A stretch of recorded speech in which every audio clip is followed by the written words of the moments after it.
হরে কৃষ্ণ। তো কিছুদিন আগে আমাদের ব্রাদার রাহুলের সঙ্গে যে বিতর্ক হয়েছিল তার পরে শ্রোতাদের বিভিন্ন মন্তব্যের উপর ভিত্তি করে ব্রাদার রাহুলও অনেকগুলি ভিডিও পরপর একাধিক পর্ব বের করেছেন এবং আমিও চেষ্টা করছি বিভিন্ন পর্ব বের করে সেই সমস্ত প্রশ্নের উত্তর দেওয়ার জন্য। আমি যে ব্যাপারটা ব্রাদার রাহুলের আলোচনায় প্রধানত আমি যেটা লক্ষ্য করেছি সেটা হলো যে তিনি সত্য, ত্রেতা, দ্বাপর, কলি, এই যে চারি যুগের আমাদের সনাতন শাস্ত্রে চারটি যুগের বর্ণনা করা হয়েছে, সত্য, ত্রেতা, দ্বাপর, কলি। সত্যযুগে বলা হচ্ছে সত্যযুগে সকলেই ছিলেন ব্রাহ্মণ। এইভাবে ত্রেতা যুগে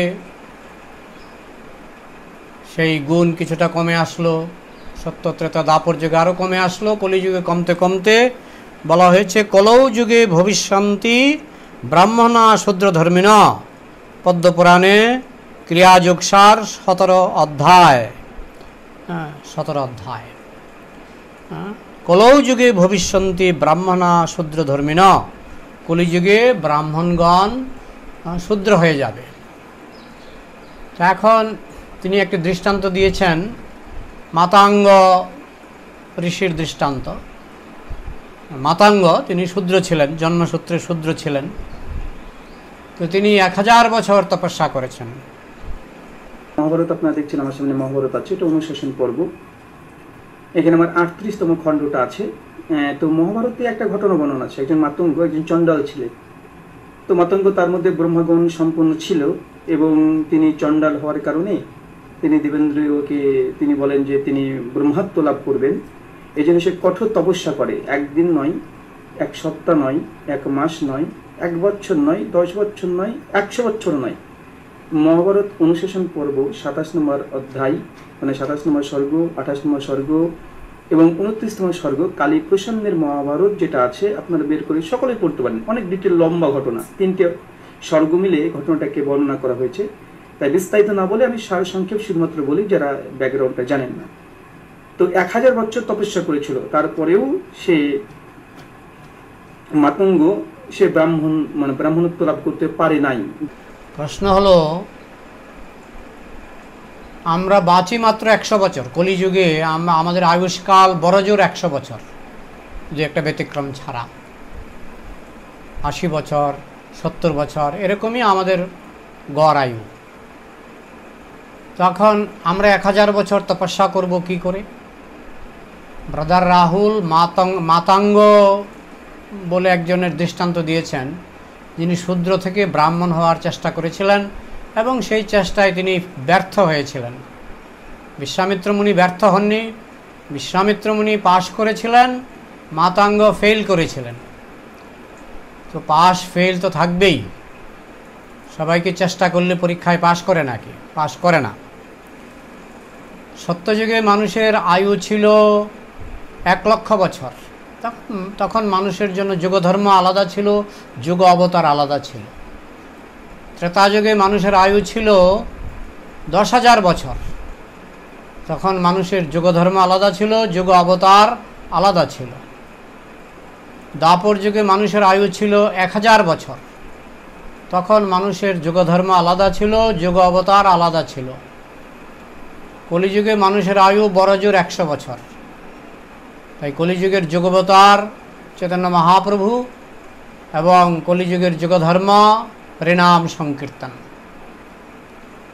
তো এইভাবে ব্রাদার রাহুল যখন মাতাঙ্গ যে তপস্বী তার যে দৃষ্টান্ত দিয়েছেন সেটা কলিযুগের দৃষ্টান্ত নয়। কলিযুগে কেউ 1000 বছর বাঁচেই না, 1000 বছর তপস্যা করবে কি করে?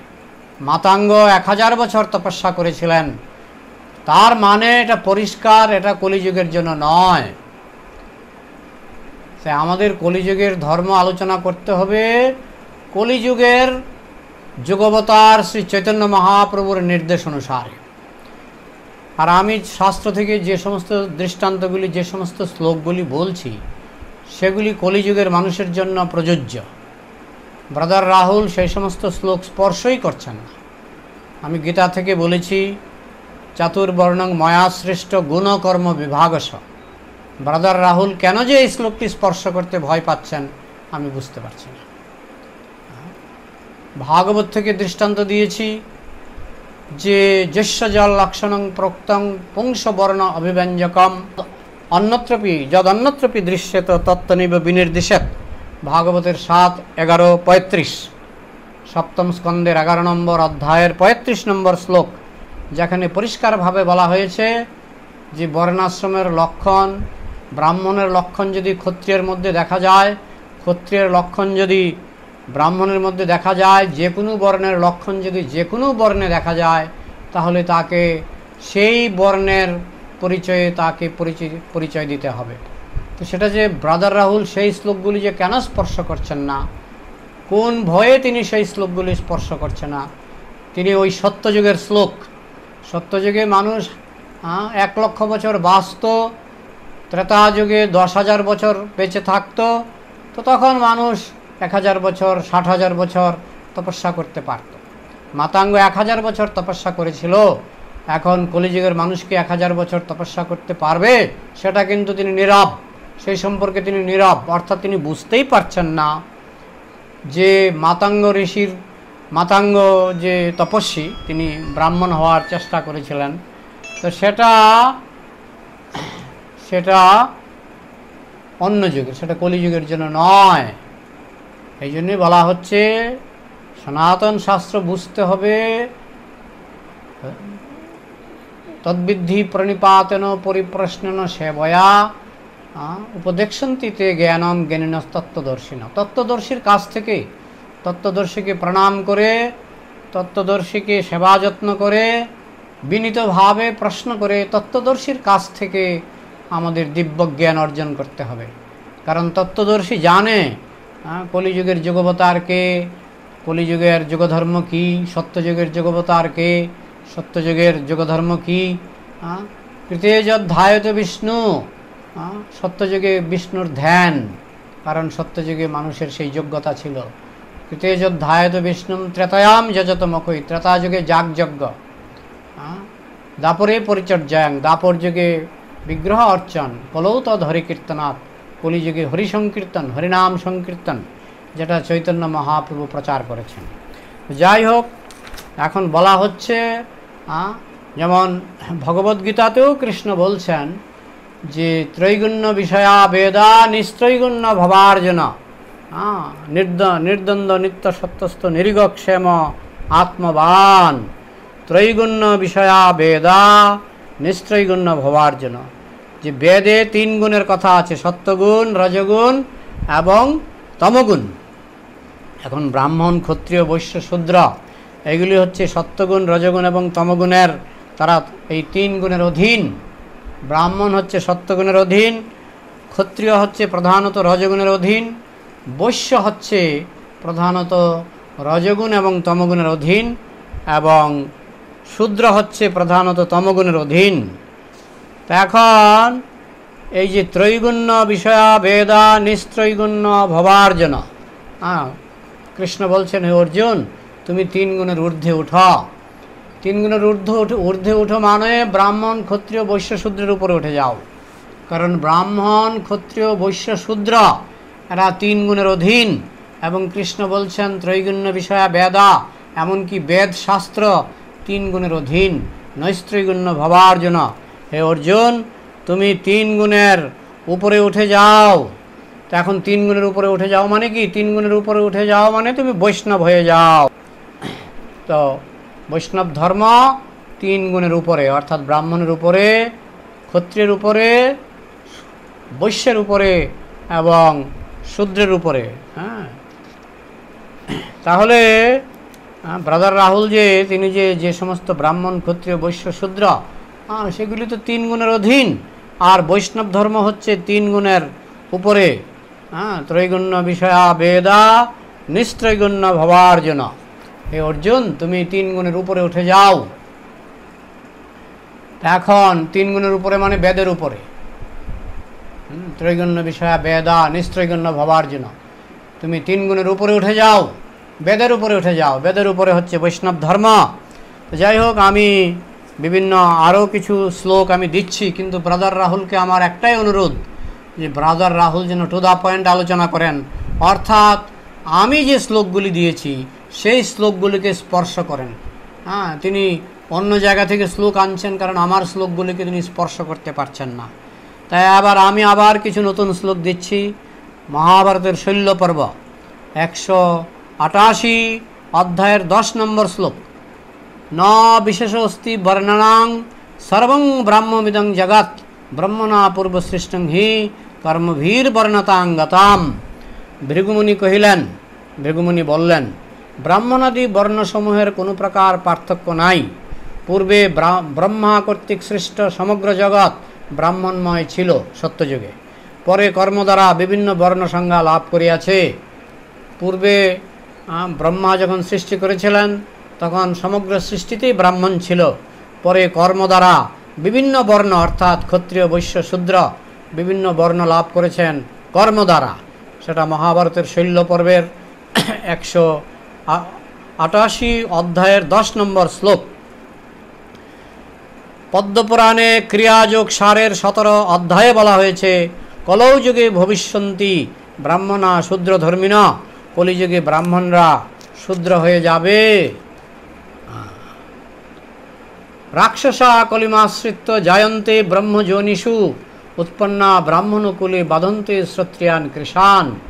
পূর্ব যুগে দেব দ্বিজদ্রোহী যে সকল অসুর বর্তমান ছিল, তারাই কলিযুগে ব্রাহ্মণকুল উৎপন্ন হইয়া সুবিরল অর্থাৎ স্বল্প সংখ্যক শ্রৌতপথা অবলম্বী ব্যক্তিগণকে উৎপীড়ন করিয়া থাকে। চৈতন্য ভাগবতের আদি খণ্ডে 16 নম্বর অধ্যায়ের বরাহ পুরাণ থেকে উদ্ধৃতি। তো এইভাবে শুধু যে জন্মগত নয়, এবং পরবর্তীকালে কর্মের মাধ্যমে বিভিন্ন বর্ণ উৎপন্ন হয়েছে। আমি শ্লোক দিলাম, আপনি ডাইনে বায়ে 1000 শ্লোক আমাকে বলে লাভ হবে না। আমি যে শ্লোক দিয়েছি সেই শ্লোক অনুসারে আপনাকে আলোচনা করতে হবে। মহাভারতের শৈল্য পর্বের 108 নম্বর অধ্যায়ের 8 নম্বর শ্লোক। আবার বলছি, মহাভারতের শৈল্য পর্বের 108 নম্বর অধ্যায়ের 8 নম্বর শ্লোক।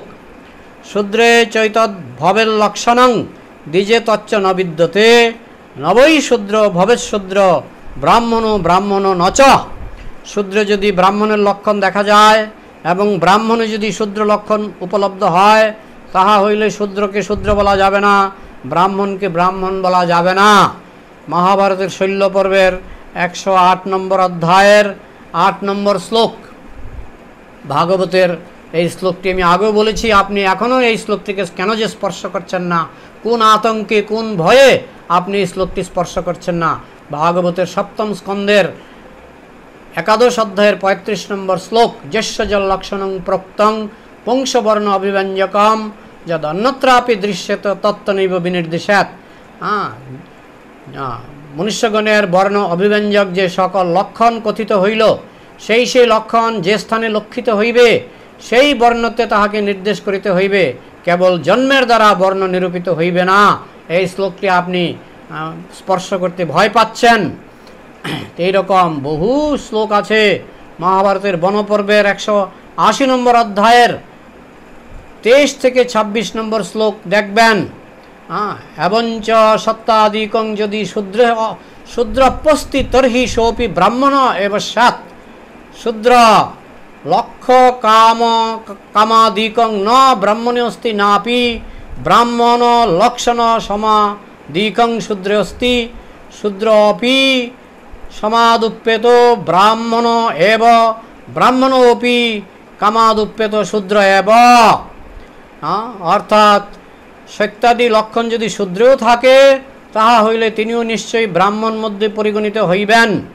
কামাদি শূদ্রের লক্ষণসমূহ ব্রাহ্মণে থাকিতে পারে না, আবার সমাধি ব্রাহ্মণ লক্ষণ শূদ্রের মধ্যে থাকে না। শূদ্র কুলোদ্ভূত ব্যক্তি যদি সমাধি গুণ দ্বারা ভূষিত থাকেন, তাহলে নিশ্চয়ই তিনি ব্রাহ্মণ। আর ব্রাহ্মণ কুলোদ্ভূত ব্যক্তি যদি কামাদি গুণযুক্ত হন, দেখুন ব্রাহ্মণ কুলোদ্ভূত ব্যক্তি ব্রাহ্মণ কুলে জন্ম হয়েছে, সেরকম ব্যক্তি যদি কামাদি গুণযুক্ত অর্থাৎ যৌন কামনার দ্বারা প্রভাবিত হন, তাহলে তিনি নিশ্চয়ই শূদ্র, এ বিষয়ে কোনো সন্দেহ নাই।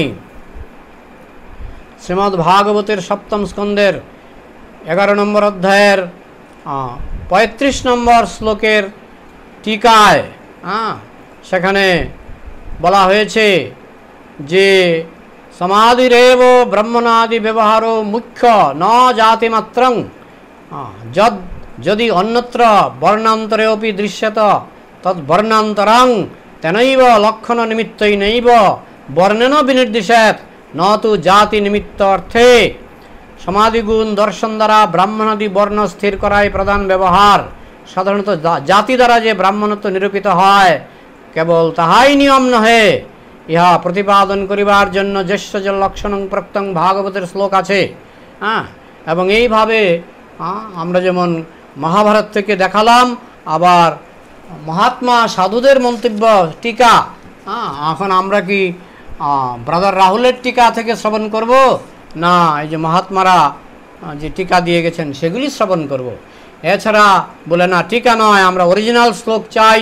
আমি অরিজিনাল শ্লোক মহাভারত থেকে দিলাম, গীতা থেকে দিলাম, ভাগবত থেকে দিলাম।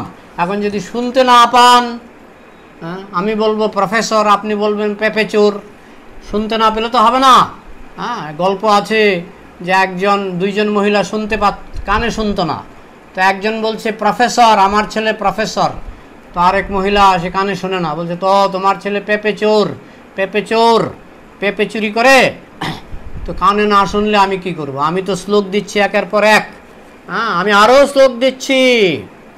মহাভারতের শৈল্য পর্ব আপনি দেখুন 14 নম্বর অধ্যায়ের 3-5-8 এতন্মে সংশয়ং বেদ বদ ভূত পতে অনঘ ত্রয় বর্ণা প্রকৃতে অহ কথং ব্রাহ্মণম আপনুয় স্থিত ব্রাহ্মণম উপজীবতি ক্ষত্রিয় বা অথ বৈশ্য বা ব্রহ্মভূয় সগচ্ছতি। এইভাবে উমা বললেন, হে মহাদেব অনঘ, 3 বর্ণ অর্থাৎ ক্ষত্রিয়, বৈশ্য ও শূদ্র কি প্রকারে নিজ স্বভাব দ্বারা ব্রাহ্মণতা লাভ করবেন, এই বিষয়ে আমার সংশয় উপস্থিত হইয়াছে। মহাদেব উত্তরে বলিলেন, ক্ষত্রিয় অথবা বৈশ্য যদি ব্রাহ্মণ আচারে অবস্থিত হইয়া ব্রাহ্মণ স্বভাব দ্বারা জীবিকায় দিন যাপন করে, তাহা হইলে তাদৃশ আচরণকারী ব্যক্তি ব্রাহ্মণতা লাভ করিতে পারিবে। অর্থাৎ শূদ্র যদি ব্রাহ্মণের আচরণ আয়ত্ত করতে পারে, তাহলে শূদ্র তাদৃশ আচরণকারী ব্যক্তি ব্রাহ্মণতা লাভ করিতে পারিবে। মহাভারতের শৈল্য পর্বের 14 অধ্যায়ের 3-5-8 নম্বর শ্লোক। মহাভারতের বনপর্বে 215 নম্বর অধ্যায়ের 13 এবং 15 নম্বর শ্লোক। সাম্প্রতঞ্চ মতো মেয়সী ব্রাহ্মণ নাত্র সংশয় ব্রাহ্মণ পতনীয়েষু বর্তমান বিকর্মসু দাম্ভিকো দুষ্কৃত প্রাজ্ঞ শূদ্রেণ সদৃশ ভবেৎ যস্তু শূদ্র দমে সত্যে ধর্মে চ সতত উত্থিত তং ব্রাহ্মণ অহং মন্যে বৃত্তেন হি ভবেদ্বিজ। ব্রাহ্মণ ধর্মবেদকে কহিলেন, আমার বিবেচনায় তুমি সম্প্রতি ব্রাহ্মণ, ইহাতে সংশয় নাই। সাধারণত বেদ হচ্ছে শূদ্র জাতি, কিন্তু এখানে বলা হচ্ছে তুমি ব্রাহ্মণ, কারণ যে ব্রাহ্মণ দাম্ভিক ও বহুল দুষ্কার্যপরায়ণ হইয়া পতনীয় অসৎকর্মে লিপ্ত থাকে, সে শূদ্রতুল্য। যে শূদ্র ইন্দ্রিয় নিগ্রহ, সত্য ও ধর্ম বিষয়ে সতত উদ্যম বিশিষ্ট, তাহাকে আমি ব্রাহ্মণ বলিয়া বিবেচনা করি। কারণ ব্রাহ্মণ হইবার কারণেই একমাত্র সৎ চরিত্রতা, চরিত্র ভালো হলে সে ব্রাহ্মণ। তো এইভাবে গুণকে গুরুত্ব দেওয়া হয়েছে আমরা দেখতে পাচ্ছি।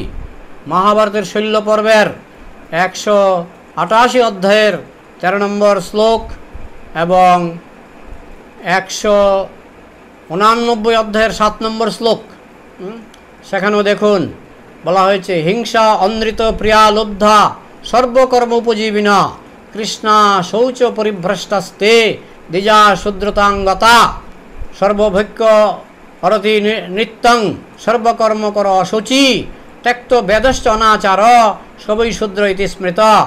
হিংসা, মিথ্যা ভাষণ, লোভ ও সর্বকর্মের দ্বারা জীবিকা নির্বাহ অসৎ কার্য দ্বারা শুচিভ্রষ্ট হইয়া দ্বিজগণ শূদ্রবর্ণ প্রাপ্ত হয়। দ্বিজগণ মানে ব্রাহ্মণগণ শূদ্র হয়ে যায়।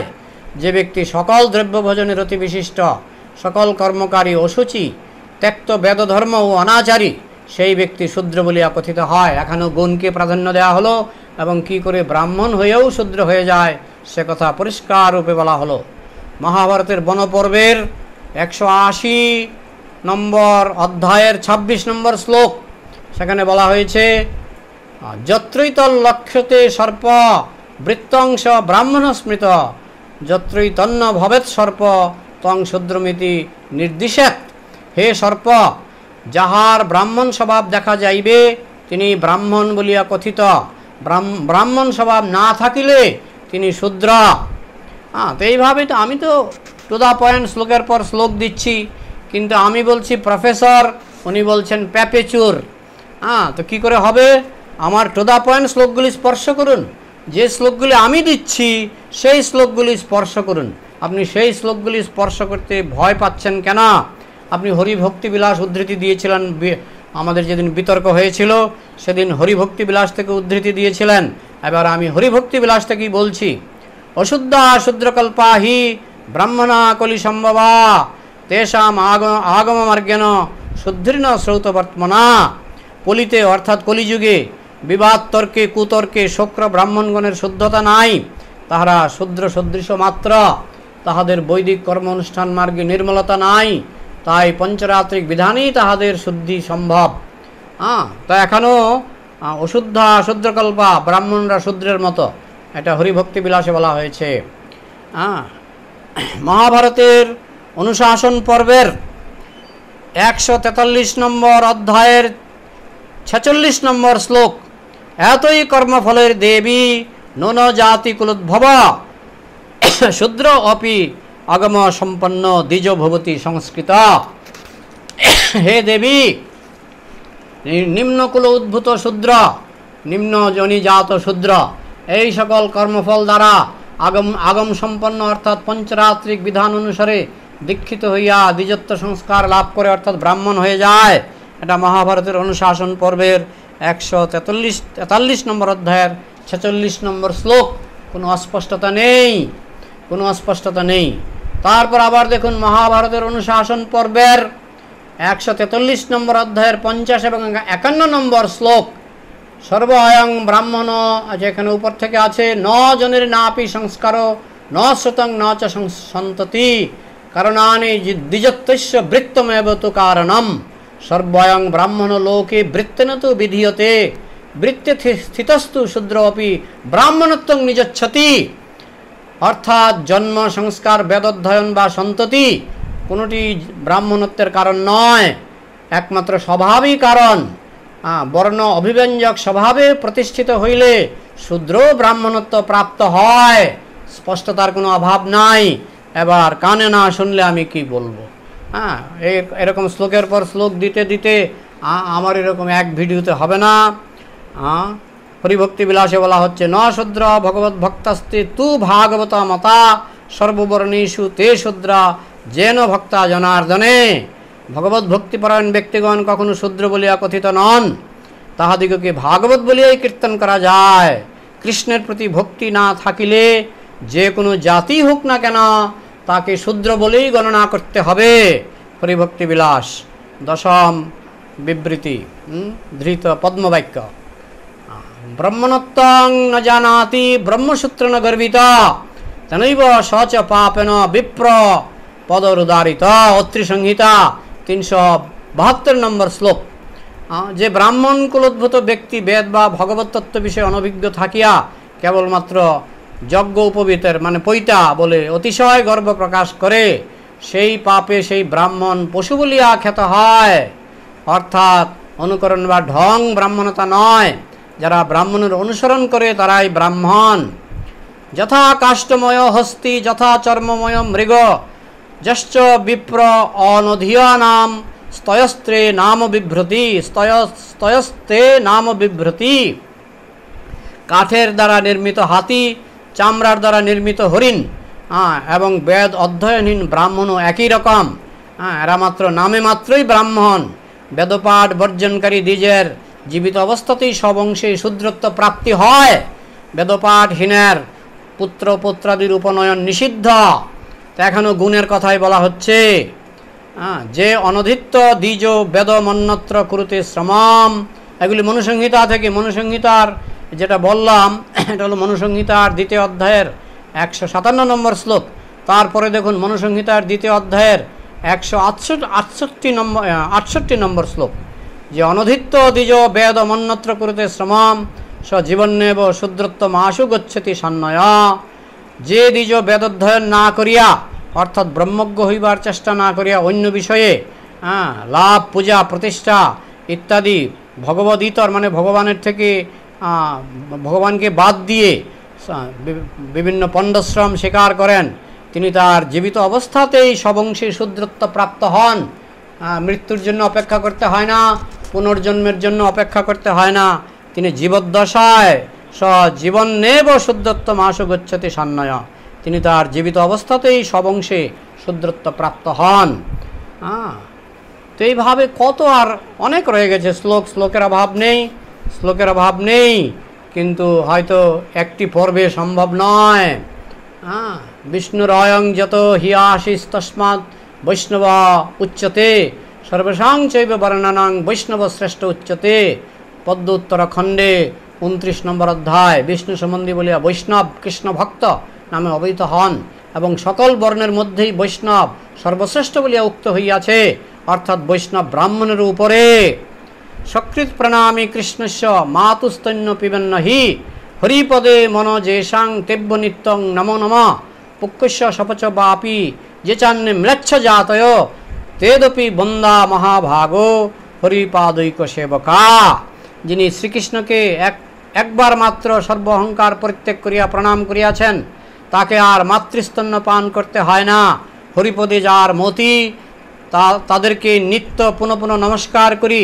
পুক্কস নিম্ন জাতি কুকুরভুজি চণ্ডাল এমনকি ম্লেচ্ছ জাতি সমূহ যদি একান্তভাবে হরিপাদপদ্মে শরণ গ্রহণ করে সেবারত হন, তাহলে তারাও মহাভাগ মানে মহাভাগ্যশালী ও পূজার যোগ্য। এবারে গুণের মর্যাদা দেওয়া হলো। নমে অভক্ত চতুর্বেদী মদ্ভক্ত সপচ প্রিয় তস্মৈ দেয়ং তত গ্রাহ্যং সচ পূজ্য যথাহি অহম। এইভাবে আগের শ্লোকটি ছিল পদ্মপুরাণ স্বর্গখণ্ডের আদি 24 নম্বর অধ্যায় থেকে। নমে ভক্ত চতুর্বেদী মদ্ভক্ত সপচ প্রিয় তস্মৈ দেয়ং তত গ্রাহ্য সচ পূজ্য যথাহি অহম। হরিভক্তি বিলাসের 10ম অধ্যায়ের 91 নম্বর শ্লোক। অভক্ত চতুর্বেদ পাঠী অর্থাৎ চৌবে ব্রাহ্মণও আমার প্রিয় নয়, পক্ষান্তরে আমার ভক্ত চণ্ডাল হইলেও আমার প্রিয়। সেই ভক্তকে দান করবে, সেই ভক্ত হইতে প্রসাদ গ্রহণ করবে, এবং ভক্ত ভগবানের নয় আমারই নয় পূজ্য। নাম গ্রহণকারী পূর্বজন্মে বহুবার তপস্যা যজ্ঞ স্নান বেদ অধ্যয়ন করেছেন।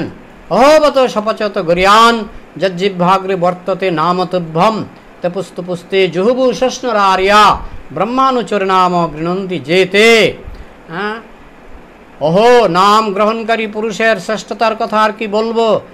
যার জিহ্বার এক প্রান্তে কৃষ্ণের নাম একটি বারের জন্য উচ্চারিত হয়, তিনি চণ্ডাল কুলে আবির্ভূত হলেও এই নাম উচ্চারণের জন্যই পূজ্যতম। তাহাদের ব্যবহারিক ব্রাহ্মণতা পূর্বসিদ্ধ, কারণ তারা পূর্ব জন্মেই ব্যবহারিক ব্রাহ্মণের যাবতীয় অধিকার উচিত কৃত্য যথা তপস্যা যজ্ঞ সর্বতীর্থে স্নান সর্ববেদ অধ্যয়ন সদাচার এগুলি পূর্ব জন্মে সমাপন করেই তারা বর্তমান জন্মে তারা হরিনাম কৃষ্ণ নাম উচ্চারণ করছেন। অর্থাৎ জন্মসূত্রে সপচ মানে চণ্ডালকুলে জন্মগ্রহণ করলেও তিনি ব্রাহ্মণের উপরে উঠে যান। এইভাবে কিভাবে শূদ্র চণ্ডাল ব্রাহ্মণের থেকে বড় হতে পারে? শুধুমাত্র বৈষ্ণব হওয়ার মাধ্যমে, কৃষ্ণ ভক্ত হওয়ার মাধ্যমে। সেই নিয়ে কত শ্লোক আমি মহাভারত থেকে দিলাম, মনুসংহিতা থেকে দিলাম, বিভিন্ন গ্রন্থ থেকে আমি উপস্থাপিত করলাম। আপনি সেই শ্লোকগুলি স্পর্শ করুন। আপনি সত্যযুগের শ্লোক, যার যখন মানুষের আয়ু ছিল 1 লক্ষ বছর, দ্বাপর যুগের শ্লোক যখন মানুষের আয়ু ছিল 1000 বছর, ত্রেতা যুগের শ্লোক, যখন মানুষের আয়ু ছিল 10,000 বছর, হ্যাঁ, মাতাঙ্গের কথা বলেছেন, মাতাঙ্গ 1000 বছর তপস্যাই করেছিল। কলিযুগের মানুষ পারবে 1000 বছর তপস্যা করতে? সুতরাং অপ্রাসঙ্গিক যেগুলি যুগধর্ম নয়, সেগুলিতে আপনি কেন শুধু শুধু পাণ্ডিত্য জাহির করছেন? হ্যাঁ, তদ্বিদ্ধি প্রণিপাতেন পরিপ্রশ্নন সেবয়া উপদেক্ষন্তি তে জ্ঞানম জ্ঞানিনস্তত্ত্বদর্শিনা।